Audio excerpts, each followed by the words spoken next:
Operation Harsh Doorstop. This game, I'll say it first, is free to play and in early access. That should really make y'all realize what this game is. This game is fun. Should you play it? Yes, 100%. It's free to play. Why not? You're losing nothing but maybe a little bit of time. But that time you're losing is going to be time well spent.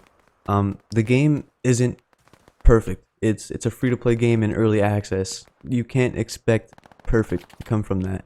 The team that is behind it is small, but they're super humble when it comes to this game.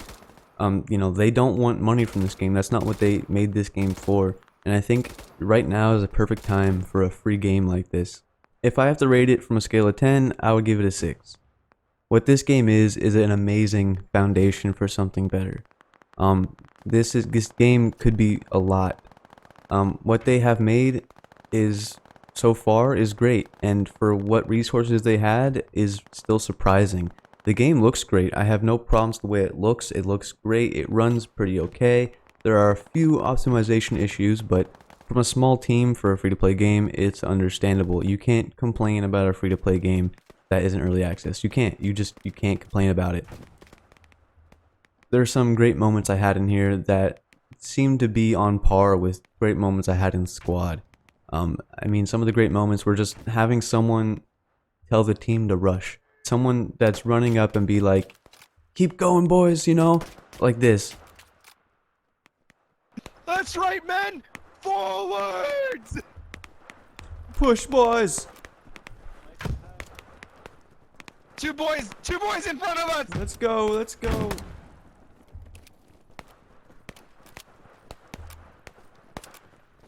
Keep the momentum. How about you? Come aboard, I see you.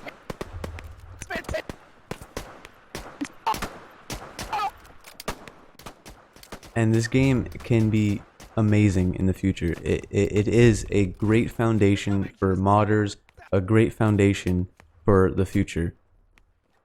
Right now, people on Steam are giving it mixed reviews, and it's understandable. Again, it's not perfect. There are definitely some things they need to do to fix this game up a little bit. Now, I could sit here and talk all day about these problems that they have with the game. I'm gonna list a few that are kind of major problems at this moment right now. Right now, there is no queue for joining servers. If you join a server and it's full, it'll take you right back to the main menu, and you have to join another server. It would be great if they added queues. I think that would make things, just the quality of life right there. Another thing is squad leaders kind of have no purpose right now. Again, there is a lot of things that they're going to be adding in the future, so I'm sure that is going to be worked upon. Another problem that I've seen is throwables don't seem to go in the correct direction. You'll throw it and you'll see it fly, and then it'll fly again, and it'll either go way further than what you want it to go, or it'll land at your feet. So be careful when throwing grenades. Other than that, it's pretty decent. It's a decent game. It's a decent thing to just play. It's free to play. Again, it's a good time. I really recommend this game. There's definitely things missing, and there's definitely some problems. They're definitely there. But if you're a person who can look past problems and just have a fun time with friends, have a fun time with the random people on your team, this game is for you. Like, if you like Squad, if you like Insurgency, just give this a try and give it a shout out. Tell your friends, get the word out for this game, and we'll see mods come quicker. We'll see fixes come quicker. Give these devs some support. That's a small team, and they aren't making money. This is a free to play game. Their whole spiel is, what they say on Steam here is, this is what they say on Steam. I got sick of games with loot boxes and predatory monetization with no single player missions or mod support. So our community started making this game instead. A shooter sandbox with all the features a game should have. Oh, and we're funding it on Patreon and giving it away for free. That statement right there made me fall in love with these guys, made me fall in love with this game.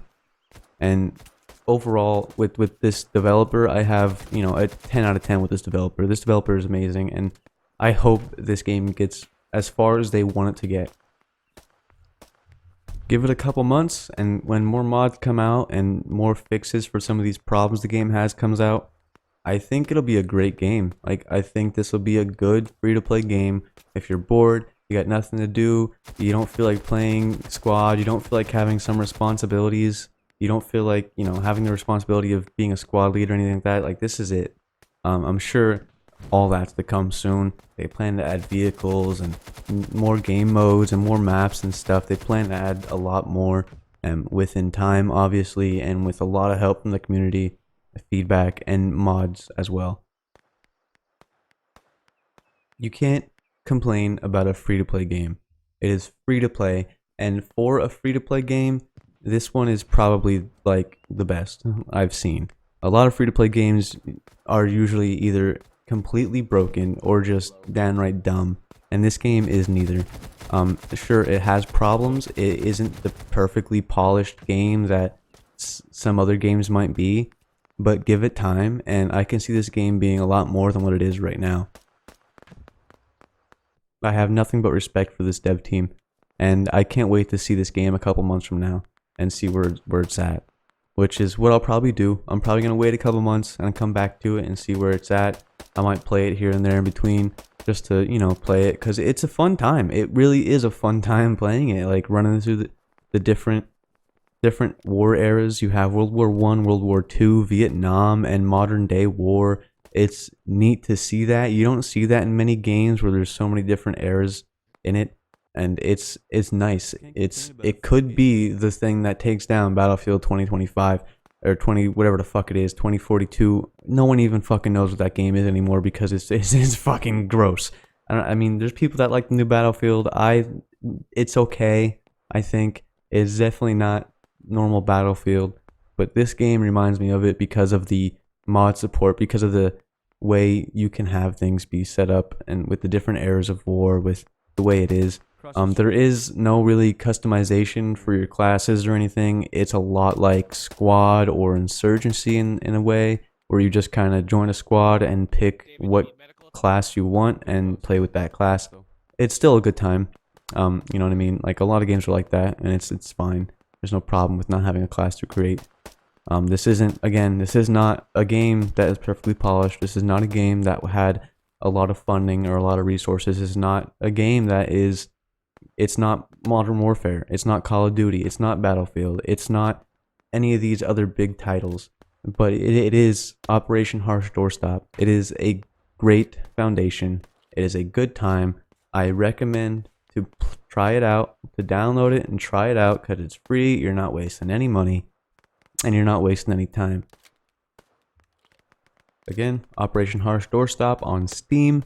You can support these devs by buying some DLC. They do have some DLC you can buy that add some new guns, new maps to each era. I think the DLCs are all $10. Besides, there's also a supporter package you can do.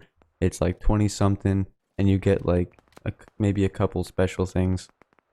These guys deserve the support. These guys deserve some support, and I wish I could help them with that, but I can barely afford food. So yeah, I just can't. But it's a great time for a free-to-play game to come out, and it's a great foundation. I hope you guys enjoyed this video. I'll see you all in the next one. Peace.